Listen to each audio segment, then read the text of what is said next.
Sorry, I don't know what's happened. I was live and everything just went off. It just took me off. I don't know what is happening. As soon as I mentioned, all the service chiefs are from one tribe. They took me off. So as I was saying, the topic I was speaking on is, or the topic I'm speaking on is three forms of violence and how it operates in Nigeria. In case you didn't get the last video that just stopped, because I don't know what happened, they just took me off. So all the service chiefs in Nigeria now are from one tribe. So that is a structural violence against every other tribe or nation in that country. So you have to understand that it's a structural violence against you. Now, because everything has been put into law. So when you call, they said this is the law of the Federal Republic of Nigeria. Now, how many persons were there? How many people from your own tribe were there? Or from your own nation were there when this law was drafted? So that is structural violence, and it is wrong. Many people do not understand this, that is a form of violence, which is structural violence against you. So when you cough, they come after you. It has been structural. They've structured it. It's now in institutions. It has now been passed into law and everything. So when you talk, they said that is it. Okay, a typical example too was when I was about to choose my subjects in school. The subjects where when you're about to before you write your WAEC whatsoever, you'll be asked to choose your area of concentration and those the subjects you will offer in school. So in the school where I was in the north, it is compulsory that you must offer 3 major ethnic languages in Nigeria: the Hausa, Yoruba, or Igbo. You must offer one. Now, as an Ogoni man, I was in the school. I don't hear any of these languages. So how do I write this? How can you write in a language or a language you don't understand? How will you take that as a course in the exam? So I protested against this. When I was filling my forms and everything, I refused to pick any of those languages. I put Christian religious knowledge there. So when the form master, when he submitted my forms, they saw that mine were not in tandem with what they were doing, and then they called me. I told them, that's all. There's nothing I can do about it. So they said no, that it is compulsory. It is against their institution. It is against the rules and regulations, blah, blah. They spoke all manner of things. And I told them, yes, I understand it is against, but that is also against me. Because how do you write what you don't understand or what you don't know? So the whole room was silent. So the form master said, no, he cannot handle this alone. So he reported me to the principal, and I was called into the principal's office. So right there, and they were serious. So they said I should choose. After all, I'm Yamini. The same language that the chemistry teacher always used. Oh, you are Yamini, because they call any other person, so long as you are not from the north, they call you Yamini. That is Igbo. They call all the Igbo. So any other person that is coming from that side is Igbo to them. They don't know where you are Ogoni. They don't know where you are Kalabari. They don't know where you are Ijaw. They don't know anything. All they know is Igbo. So they call me Yamini. Why am I talking like this? I have to do this. I said no. So when I got into the principal's office, he told me, you're a small boy. Why have you refused? I said, sir, yes, I understand I'm a small boy. But the truth remains that I don't understand the language. So how do you expect me to write it? He said, no, but it is against the Constitution, so I have to obey the Constitution. But I have to obey, I don't write. So I didn't want to. It's not that I cannot just choose the language and then on that day I misbehave the way I misbehave and get F. But I didn't want to have that in my records. So it was pain, because this is the same pain that I experienced in the chemistry class. Now, when I talked about cultural violence, because the pain of being insulted is there. That's the number one pain. Then the second pain is that at the end of the class, I won't understand what he was saying because he was speaking in a different language, not even English that is accepted, that is official. So every day he comes to the class, I was going out with two kinds of pain in my heart. So that day, with the principal, and I told him, when he said, I can't, there is nothing, you have to do this. So I said, please, sir, may I ask you a question? Thank God he said, yes, you go ahead and ask me. I asked him, sir,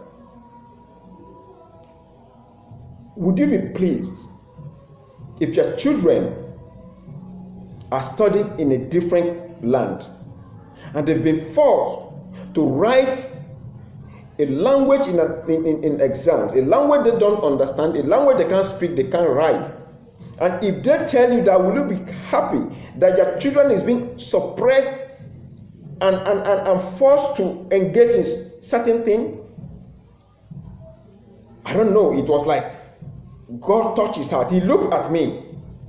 And before he knew, he said, no, you won't be happy. I said, if you won't be happy, I am one of your sons.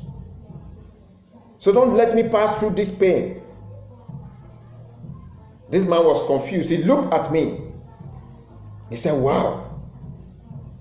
He said, okay, they don't accept this, but today there is an exception. I have broken their protocol. So inside me, I was just laughing. I was smiling. I said, thank God, thank God, thank God. Say, I've broken their protocols. He now sent for the form master and told him, look, we've accepted. What subject did you choose? They said Christian religious, and I said yes. I'm a Christian. At least I understand that. I can write that. I can read the Bible. I can interpret. I can write that in the exam. He said, okay, you go ahead. So that was how I was able to win that battle, and I was happy.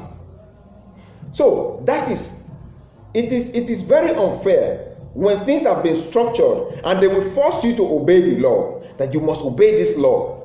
Which law? The law that you didn't partake in drafting. So I'm telling Nigerians, this law that you have in the country, these constitutions, did you partake in it? It is time you demand for accountability. It is time you hold them responsible. It is time you tell them, I don't know what this law is all about. If there should be any law, I have to be part of it. Every nation in Nigeria must be part of it, must be represented. But they don't want to do that because they know they have ulterior motive. They know what they want to achieve. And that is what they are achieving. And that is why today it has become a concentration camp. It has become as useless as it is. Honestly, with respect to genuine people in that country, but the name is gone. They've destroyed it. They've destroyed it. Now, that leads us to direct violence. You know, I said before that each form lays the bed for the other one to sleep on.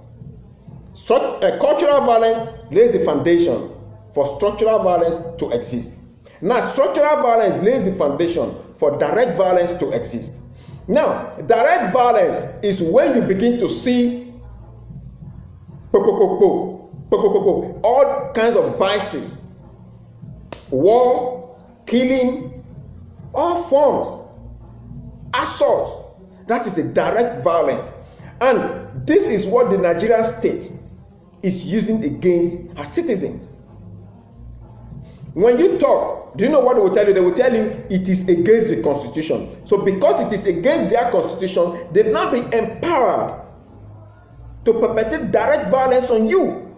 They can come and kill you. They will kill you. The law enforcement agencies, they will shoot you. They will kill you. They will destroy you. They can come and destroy your houses. They can destroy everything that belongs to you. They can move from one in their towns, in their armor, everything, and destroy you. Look at the kind of genocide that was perpetrated in Ogoniland. That many people, thousands of people fled into exile. Up till now, as I speak with you, we have thousands of Ogoni people in all the West African nations, but the largest concentration is in Benin Republic as refugees.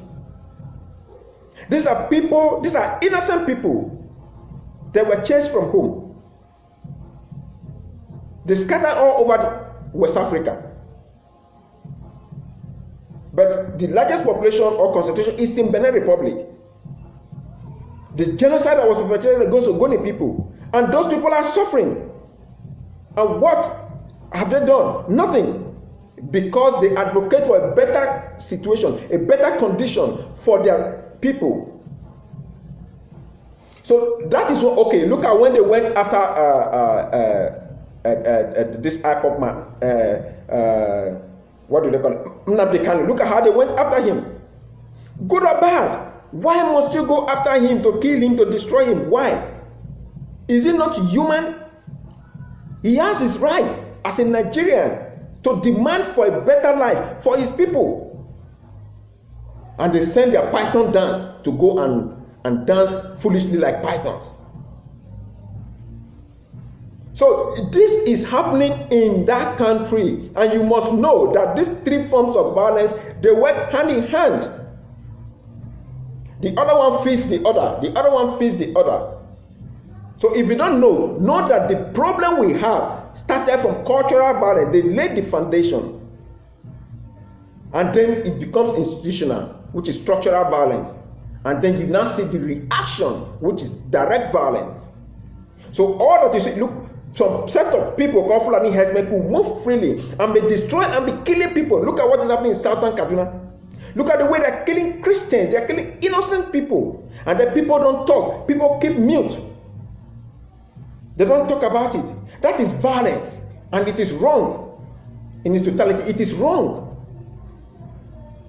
No one deserves to die, irrespective of what. No matter what, no one deserves to die. Why will you kill a people? Why? What have they done?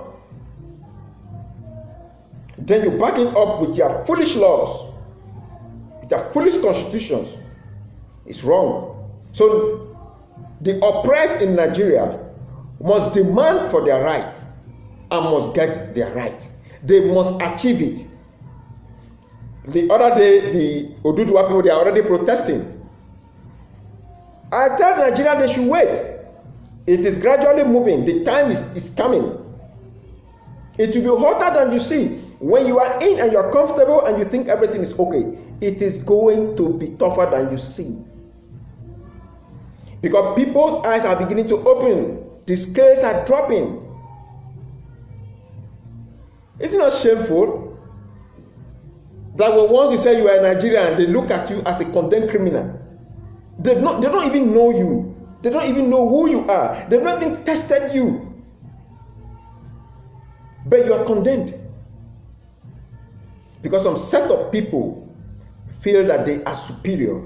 So they destroy and mismanage the country. You don't worry. Gradually it will come to an end. That concentration camp one day will collapse. I believe it in totality, it will collapse. You can make jest of it, you can play around it. But I want you to know that even those who say they are leaders, they know it. And that is why they are doing everything swiftly to achieve, to amass as much wealth as possible from other people to their own people. You cannot close my mouth. You can't stop me from talking. You can't stop me from speaking the truth. You can't do that. So you must understand that the violence that is being perpetrated today is systematic. It is planned.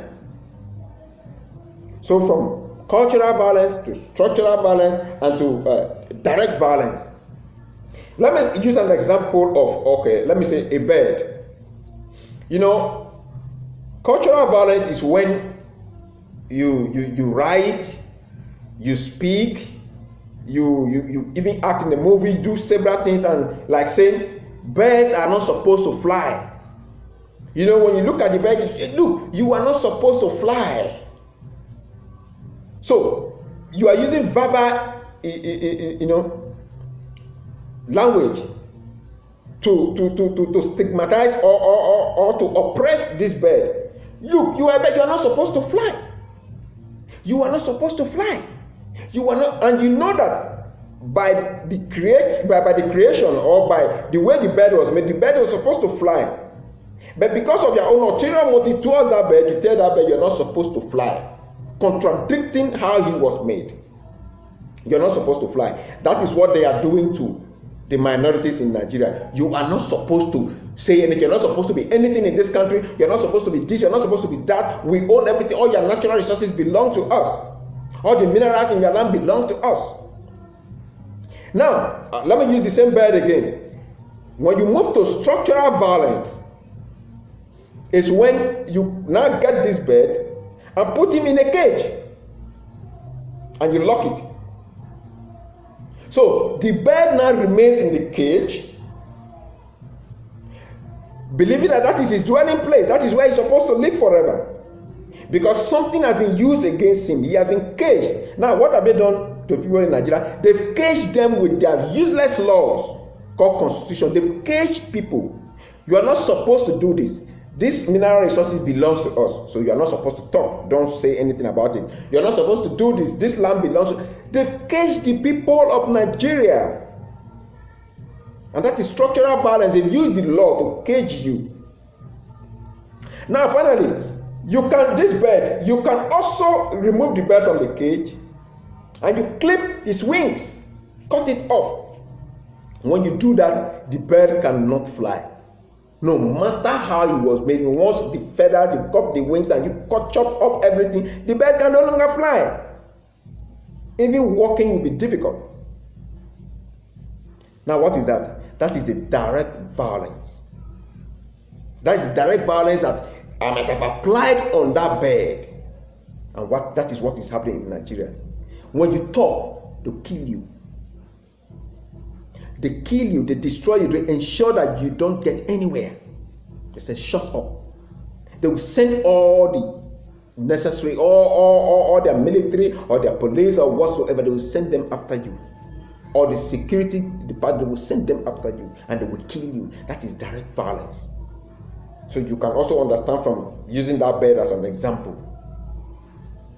So my people, Ogoni people, we are brave people. We will achieve what we want. But let's not allow whatever they do to instill fear. Because of the purpose of all this is just to instill fear into you, so that you don't talk, you remain docile and you don't say anything, and then they will take away everything. No. We are brave people. We are strong, and we will continue to fight on. We will continue to fight on until everything that we outline in the Ogoni Bill of Rights is achieved. So cheer up, my people. Cheer up, my people. Be strong, be bold, and trust God, we will achieve it. Thank you, and God bless you. I don't know what happened the first broadcast I made, and they took me off. I don't know. But thank God I'm back and I'll be able to complete the topic for today. So if in case you didn't know, what I have been speaking on is 3 forms of violence in Nigeria and how it operates. That's what I've been speaking on. And I made mention of cultural violence, structural violence, and direct violence. Thank you, and God